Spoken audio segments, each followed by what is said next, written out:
Congratulations! You found the Santu Pirls Stock Market Commentary for Sunday, September 20th, 2015. Market breadth.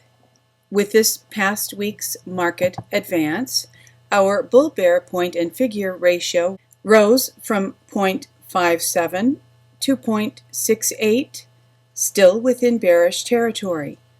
The total count of securities in bullish or bearish patterns rose 4% to 2,894. The count of bearish stocks decreased 3%, while the count of stocks in bullish patterns increased 15%.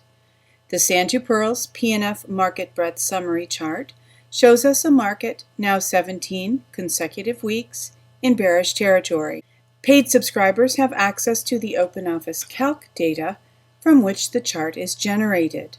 You may become a paid subscriber by visiting s2pmarketsignal.com, clicking Membership, clicking Register, and following the prompts. Those who wish to receive the free weekly stock market commentary by email may simply insert their email address in the space provided. The well-known market breadth indicator, the Nasdaq McClellan Summation Index, rose 191 points for the third advance in 3 weeks. At a negative 487.17 points, it continues below all 8 tops above plus 100, continues above the August 2015 bottom, the October 2014 bottom, has risen above the May 2014 bottom, and continues below the remaining 2 of the 5 bottoms below minus 100 in the last 3 years. Volume analysis. In this week's volume analysis, the Nasdaq Composite Index ended in neither accumulation nor distribution mode, with average daily volume higher than the prior week.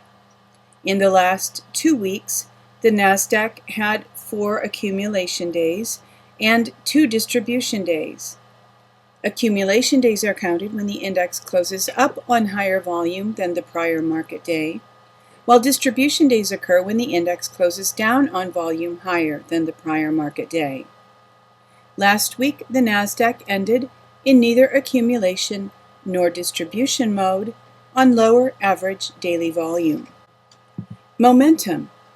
At Friday, 9/18 close, the CCI 20 daily had 6 consecutive days above zero for a Woody's trend change from down to up.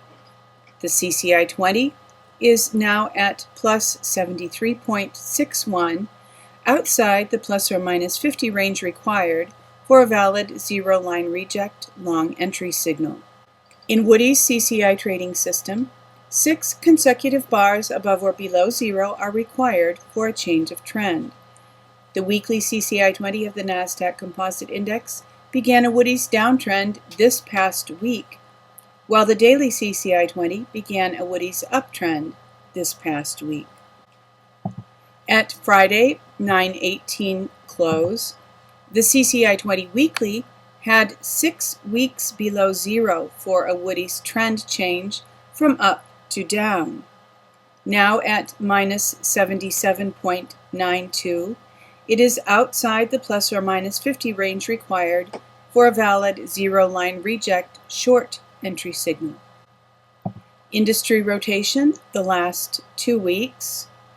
All of the top 5 industries are positive, and all of the bottom 5 are negative. Bullish REITs continues in the top 5. Oil services continues in and now leads the bottom 5. Bearish semis has left the top 5. Gold and silver have left the bottom 5 and now lead the top 5. Brokers and KBW Bank have entered the bottom 5.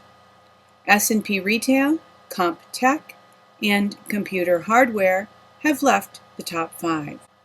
Focus this week from www.davidstockmanscontracorner.com. Pirls.com. Fed to Main Street. Screw you, Wall Street matters more.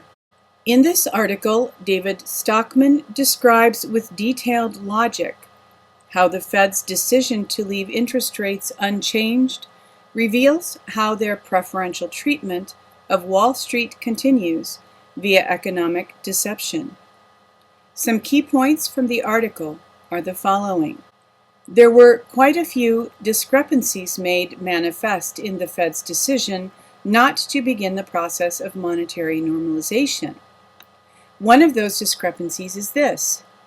If unemployment is statistically within range of what is considered full employment, that is 5.1 per the latest report, how can the economy be so shaky as to delay one of the most anticipated hikes in years?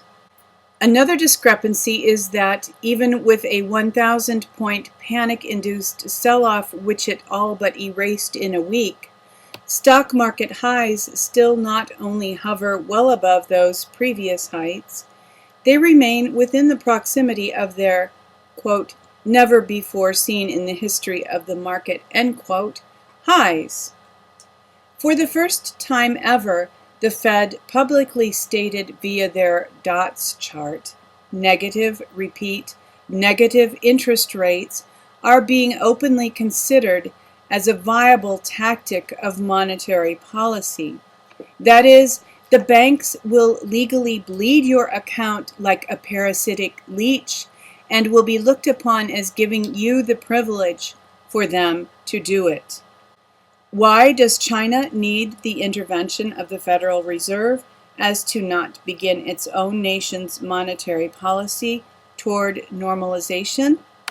For if China is growing at a rate far above our own, aren't they in a better position to handle their own issues?